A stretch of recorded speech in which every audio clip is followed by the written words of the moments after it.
Halo, kamu sedang mendengarkan Kilas Kabar Nusantara. Podcast persembahan KG Radio Network menyajikan berita harian yang mengangkat keunikan dari berbagai wilayah Indonesia. Kilas Kabar Nusantara dapat juga didukung oleh pengiklan loh.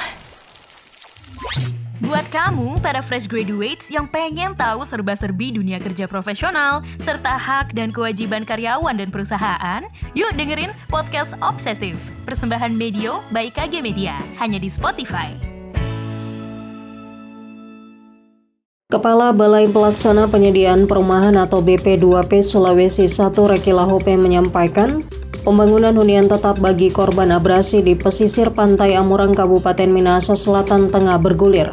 Sebelumnya, Kementerian PUPR menerima surat penetapan dari Bupati Minahasa Selatan sebanyak 114 kepala keluarga yang akan menerima bantuan hunian tetap pasca bencana abrasi pantai Amurang yang terjadi pada Juni lalu.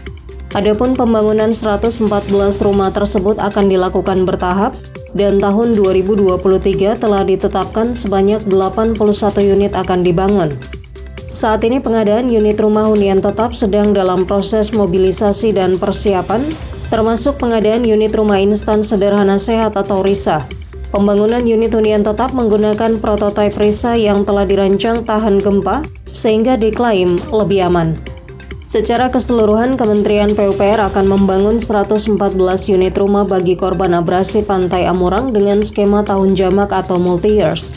Adapun lokasi pembangunan hunian tetap dikerjakan di lahan yang disiapkan pemerintah Kabupaten Minahasa Selatan dengan status lahan clean and clear sehingga di masa mendatang tidak akan terjadi persoalan.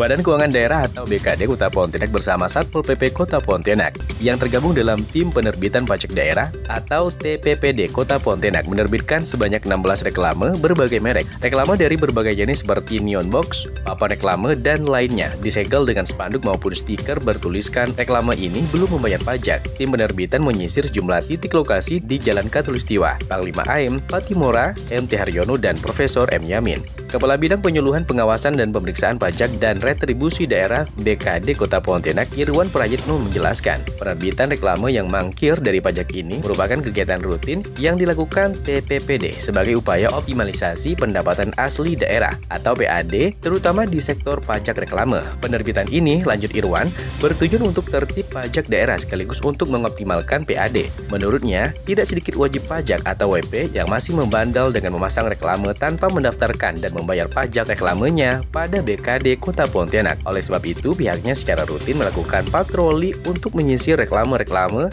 dan tindakan pengawasan lainnya. Demikianlah Kilas Kabar Nusantara pagi ini.